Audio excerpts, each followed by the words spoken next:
Assalamualaikum warahmatullahi wabarakatuh. Alhamdulillah, syukur kita ucapkan atas nikmat kesehatan dan kesempatan yang telah Allah berikan kepada kita. Pada kesempatan kali ini, kami akan menyampaikan materi presentasi yang berjudul Ilmu Hadis dan Sejarah Perkembangannya. Sebelumnya, kami juga mengucapkan terima kasih kepada Ibu Lia Afiani MHum. Perkenalkan, nama saya Laili Marwah, NIM 3620034, dan teman saya Erwin, NIM 3620072. Langsung saja, pengertian ilmu hadis. Menurut bahasa, ilmu hadis terdiri dari dua kata, yakni ilmu dan hadis.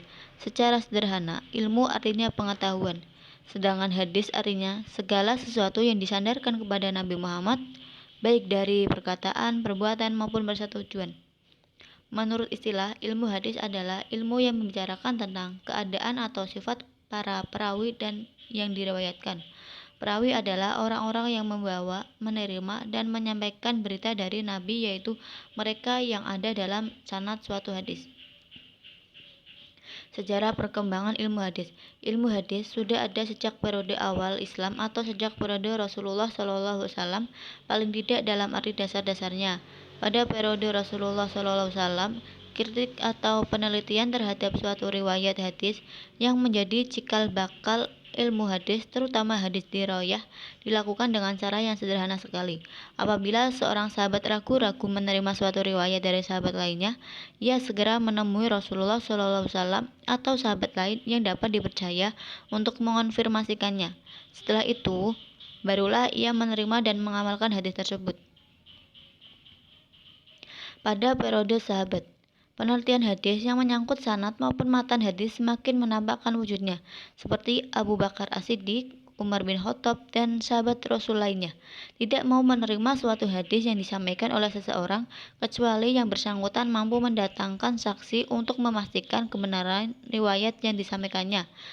Semua yang dilakukan mereka bertujuan memelihara kemurnian hadis-hadis Rasulullah SAW.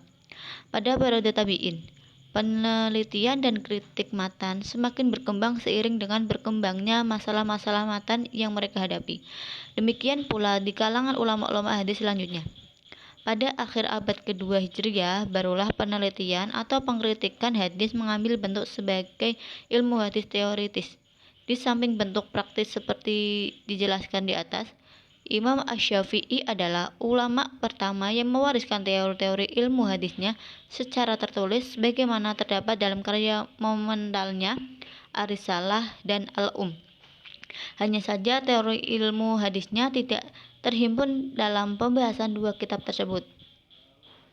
Cabang-cabang ilmu hadis. Cabang-cabang ilmu hadis dilihat dari segi sanad atau matan dapat dibagi menjadi beberapa macam, yaitu yang pertama ilmu tawarikh arwah.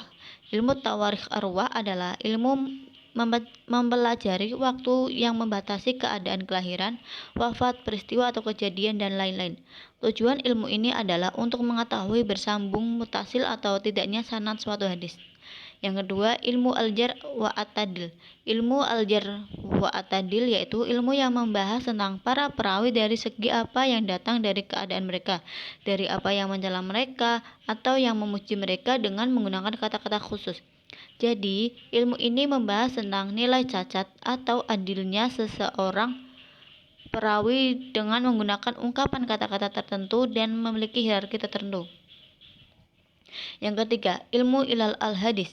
Ilmu ilal al-hadis adalah ilmu yang membahas tentang sebab-sebab yang samar yang membuat kecacatan kesohihan hadis, seperti mewasolkan hadis yang munqatu dan memarfukan hadis yang mauquf, memasukkan suatu hadis ke hadis yang lain. Tujuan mempelajari ilmu ini adalah untuk mengetahui siapa di antara periwayat hadis yang terdapat ilat dalam periwayatannya, dalam bentuk apa dan di mana ilat tersebut terjadi, dan pada sanad atau pada matan. Yang keempat, ilmu gharib al-hadis. Ilmu gharib al-hadis adalah ilmu yang mempelajari makna matan hadis dari lafaz yang sulit dan asing bagi kebanyakan manusia karena tidak umum dipakai oleh orang Arab. Tujuan ilmu ini untuk mengetahui mana kata-kata dalam hadis yang tergolong gharib. Jadi para ulama memberikan interpretasi kalimat gharib dalam hadis tersebut. Sekian dari kelompok kami, kurang lebihnya kami mohon maaf. Wassalamualaikum warahmatullahi wabarakatuh.